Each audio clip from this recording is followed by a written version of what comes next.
Bonjour, aujourd'hui on va passer aux choses sérieuses concernant le régime des glucides spécifiques et je vais vous expliquer comment le mettre en place. Ça peut sembler un petit peu trop au départ parce qu'on n'a pas l'habitude de manger de cette façon. Par contre, à partir du moment où on a mis en place un certain nombre de réflexes, ça se fait extrêmement bien. Alors la première chose à faire pour changer de régime, et ça c'est valable pour tous les régimes, c'est de vous concentrer sur ce qu'on appelle les basiques. De quoi allez-vous avoir besoin pour le régime des glucides spécifiques? Vous allez avoir besoin de bouillon de poulet, vous allez avoir besoin de yaourt, qu'il soit fait à base de produits laitiers ou à base de lait de coco, ça dépend de vous. Vous allez avoir besoin de purée d'oléagineux, ça heureusement c'est quelque chose qui se trouve extrêmement facilement en Europe. Pour le Canada, je vais expliquer après, ou pour les États-Unis comment on peut faire. Et globalement, à partir du moment où vous allez avoir ça, vous allez déjà pouvoir faire beaucoup de choses. Les petites choses en plus dont vous pouvez avoir besoin, c'est des noix grillées, fraîchement grillées, parce que ça fait un super snack. Et ça, malheureusement, bah, ça ne se trouve pas partout. Par contre, j'ai pas mal de techniques, vous allez voir, pour pouvoir faire en un après-midi un certain nombre de choses. Donc, au niveau du bouillon, commençons par la base. Le bouillon de poulet, vous savez, nos grands-mères nous soignaient au bouillon de poulet. Leur grand-mère avant elle, quelqu'un qui était malade, qui avait de la fièvre, quand il recommençait à se sentir un petit peu mieux et qu'il avait une petite faim, on lui donnait quoi? Du bouillon. Pourquoi on lui donnait du bouillon? Parce que dans tous les os des volailles notamment, il y a du collagène qui permet de soigner l'intestin. Et donc tout ça c'est anti-inflammatoire. Donc si c'est ça que vous mangez quand vous relevez d'une fièvre, forcément vous soutenez votre système immunitaire.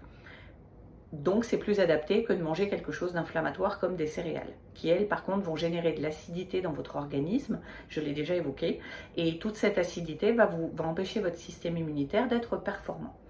Donc pour faire du bouillon de poulet, je vous ferai une vidéo. Vous allez voir que c'est relativement simple. Vous allez simplement garder tous les os de poulet que vous avez chaque fois que vous mangez un blanc de poulet sur l'os, chaque fois que vous faites un poulet rôti. Vous allez garder tous ces os-là dans un sac au congélateur. Chaque fois que vous allez avoir 2-3 légumes aussi un petit peu mous dans le frigo, comme les carottes, les céleris, les tiges de persil, après avoir utilisé les feuilles, gardez-moi tout ça dans votre petit sac au congélateur.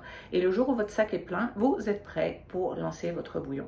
Et là, ça va être simplissime.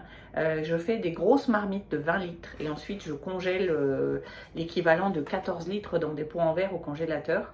Ça va vous sauver la vie. Vous allez pouvoir faire tellement de bons petits plats comme ça le soir tard en 15 minutes. Ça va tout changer. Voilà. Donc pour faire le bouillon, et je vais terminer là-dessus, vous allez simplement prendre une grosse marmite. Vous allez simplement faire dorer vos os, vos petits légumes, tout ce que vous avez gardé dans votre sac. Une fois que tout est doré, vous rajoutez de l'eau. Là, il y a le truc extrêmement important, vous rajoutez du vinaigre de cidre parce que ça va aider toutes les petites molécules dans les os à se diffuser dans le bouillon. Donc très important le vinaigre, une cuillère à soupe.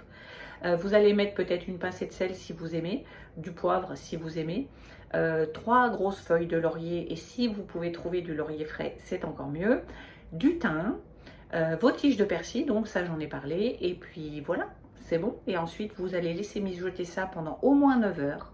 Non, ne sautez pas au plafond, vous pouvez laisser la marmite, vous pouvez aller vivre votre vie, vous n'avez pas besoin d'être à côté. Il y a seulement les 10 premières minutes où vous avez besoin d'être là. Vous faites griller, vous rajoutez de l'eau, vous attendez que ça remonte à ébullition. Et là, un autre point extrêmement important, une toute petite ébullition. On ne veut surtout pas les grosses bulles, parce que là, votre bouillon, il n'aura pas du tout le même goût et il n'aura pas les mêmes propriétés. Donc, vous faites remonter tout ça à une petite ébullition, des petites plaques, comme ça, qui montent de temps en temps à la surface.